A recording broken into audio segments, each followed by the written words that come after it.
Here we go. We're live on Facebook, waiting for YouTube to catch up. There we go. We're streaming. Welcome to today's live stream. My name is Dave, and today I'm going to talk about how basically I got called a liar to the fact that I believe it's absolutely possible not to crash on your bike. In other words, I'm here to help you prevent preventable crashes.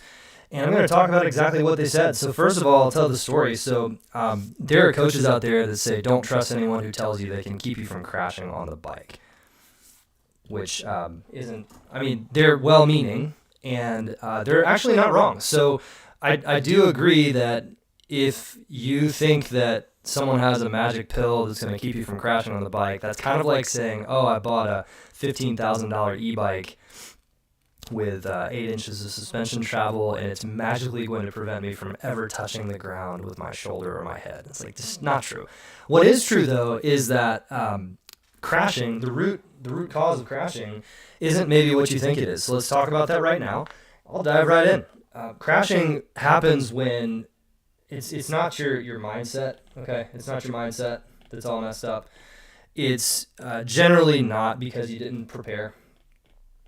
Okay, 99% of the time when you're mountain biking, you are doing a very dynamic activity, okay? You're going very fast and there's a lot changing, and you can't prepare for 99.9% of what happens on the bike, okay? The real reason why you're crashing is not mindset, it's not preparation, and it's not just like the general skills. It's not your skills. You probably didn't go in. I mean, yeah, if you go into a 65-foot jump and you've never jumped your bike before, like, yeah, it was your skills. but for most sane, rational, middle-aged mountain bikers who are not 12 and trying to, like, do the backyard jump stuff, the reason why you crashed, it's very simple. Let me do another page here. The reason why you crashed, it's really simple. It's because your bike and your body fell out of balance. Okay? And the cool thing about bikes today is that they're very forgiving, all right? So I do recommend, look, if you're getting into it, I'm not saying go out there and get the hardest bike to ride possible. Definitely make it easy on yourself as much as you can, but the bike and body, when it falls out of balance, that's why you crash. So if you see like yourself out there, maybe I'll talk to some specific people who this video is for, by the way. If you're a newer rider and you're trying to do this as safely as possible, this is for you. As well as if you are getting back into the sport after 10, 15, 20 years off or something like that. If you used to be really good at riding and your body doesn't work the way that it used to, this video is for you. Finally, I just got to say that if you are like stuck in your progress and you're not able to, like if your spouse is coming up to you like mine did, saying like, hey, aren't you a little old for this? Like, you are pretty good. Maybe you're racing at a pretty high level. Maybe you're able to do the jumps that you want to do. But there's that thought in the back of your mind like, ooh, I barely dodged a crash there, okay? The reason why is because there's a couple things. Now, first of all, the foundation that I want you to pay attention to is your motor control skills, okay? I want to go a little bit deep into this. So your motor control center, I'm not even going to get into the body-brain like science of this, but basically you want to think about, instead of, like, there's a lot of pyramids of success people talk about. I'm going to do a hub and spoke. So the mind-body connection is actually in the middle of everything, okay? The mind-body connection. Literally, the movement programs that you have for sit down, stand up, the movement programs you have in every aspect of your waking life are the things that enable you to do things on the bike too. It's just that you're going 20 to 30 miles an hour on a bike instead of sitting there and standing up. Okay, so when I say motor control programs or movement, what I'm really talking about is, it's like you could do this right now. If you're sitting down at your desk and I tell you stand up, you don't think extend right leg, extend left leg. You don't think, lean on hands. You're literally just like, oh, stand up. Like there's a package of information and a sequence of muscle firings that happen one after the other, boom, boom, boom, like this. And all of these are automatic, okay? So this is kind of the middle of everything, right? It's the foundation, it's the core, it's your motor control skills and your programs.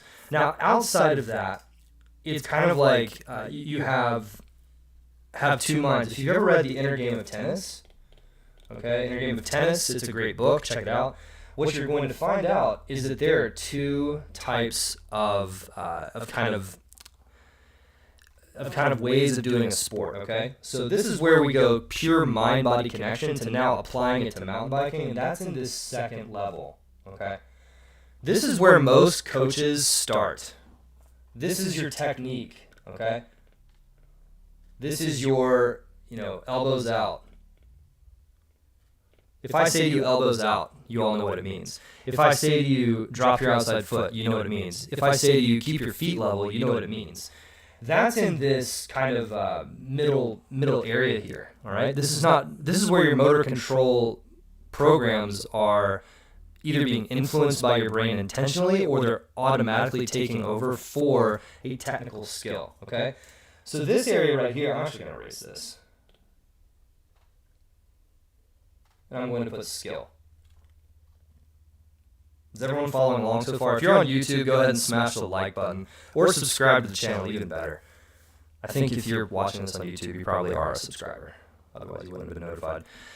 Facebook, if you're on there, Facebook, drop some comments. I can't read them right now because this is my first time going live, and I've got like 5 things going on with tech.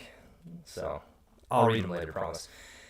This is your technical skills, all right? If you go to a clinic, this is what they focus on. We're focusing on body position. All right? The reason why you crash is because if the motor control skills, the little green things on the inside, if these are not automatic and transferred into your tech skills, then you're either going to be doing this layer inefficiently and you get tired and that's when you crash, or you're doing it ineffectively.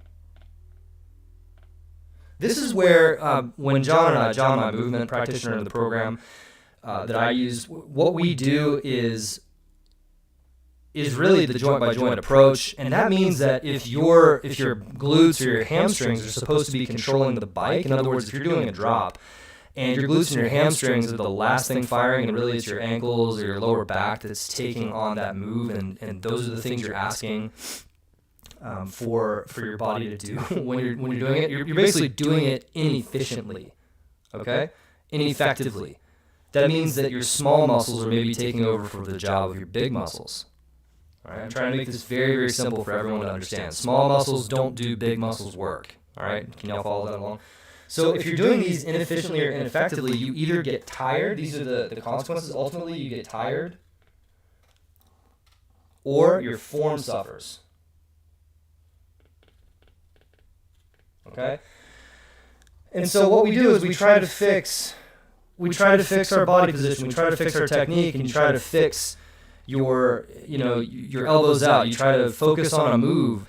The reason why you feel like your body is fighting you when you're doing this is because you're doing it inefficiently and ineffectively, even if your coach is good. So if a coach tells you, like, hey, no mountain bike coach can keep you from crashing, this is why they're saying that, because they don't help with the movement work that's foundational. So they're actually being very truthful because, and I applaud them for being honest, because what they're doing doesn't help with that. So look here, the thing is, if your movement patterns, if your body is something that you can trust, here's the key word. This is where trusting your body comes in. I mean, when is the last time you stood up and walked to the refrigerator and were scared you were going to fall over? When is the last time you walked out to get the mail and you're like, oh my gosh, I hope I can send it to the mailbox without falling on my face? Oh no.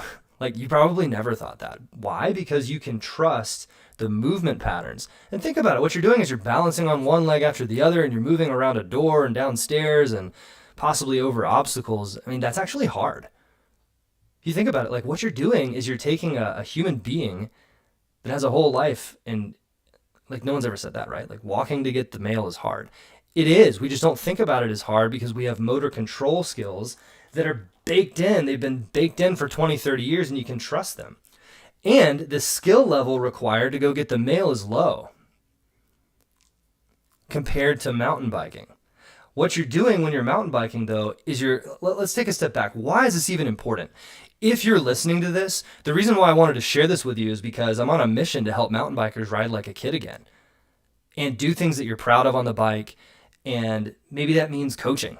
Maybe that means coaching the local kids. Maybe it means keeping up with your own children on the trails. Maybe it means being proud of, like say for instance, you go out and you save up for a bike and you invest all that money and you get there and you make it, but you can't enjoy the bike park because you're too terrified to do the tiny jump on the flow line. That sucks. Like, you want to do something that's inspiring to you, right? So that's exactly why I'm doing this video. Does that make sense? So when we raise the stakes to something that's worth doing, you lose all the fun if you end up crashing your way to confidence, right? So that's why it's so important to trust your body, all right? This is why it's so possible when it comes to shredding with confidence, riding like a kid again. It's so important to work on trusting your body. It's important to work on your motor control skills and the foundation. And that's why, here's the thing, it's possible to avoid crashing completely because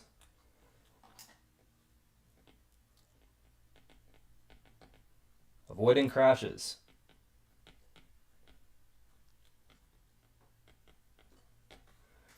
What you have to do is raise the skill in proportion to the challenge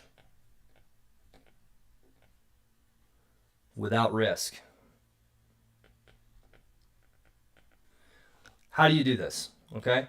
Now, here's the thing. If you go to a clinic or you listen to a coach and they train you on how to do a technical skill, okay, I'm going to teach you how to do a drop, okay? And you don't know how to do a drop. And then you learn the technical skill on how to do a drop, but you do it inefficiently or ineffectively. If you take that off to a 20 or 30 foot drop and you take your lack of skill and you do not have trust in your own body, the chances of you crashing are extremely high. That's why other coaches can't promise this. That's why they literally can't get on there and say, hey, this is why I can help you not crash. All right. What I do differently, it's called the mountain bike movement reset. All right. I'm going to talk to you guys about this concept. So if we raise the skill of our bodies athletically to do what we ask it to do, and we raise the challenge to something that we're proud of, that's worth pursuing, and we eliminate risk completely, then it's extremely hard to get hurt. Now, I will grant you that anything could happen. I mean, a meteor could hit your house while you're doing this. I don't think the lawyers would be able to write that in a contract. So there are some limitations here. So meteors running into your house, being attacked by rabid, hungry bears unexpectedly. These are possibilities, but again, can't prevent everything. Now, how can you do this? The mountain bike movement reset is 100% body focused. Get my pen up here. And while we're 100% body focused, we're baking in the movements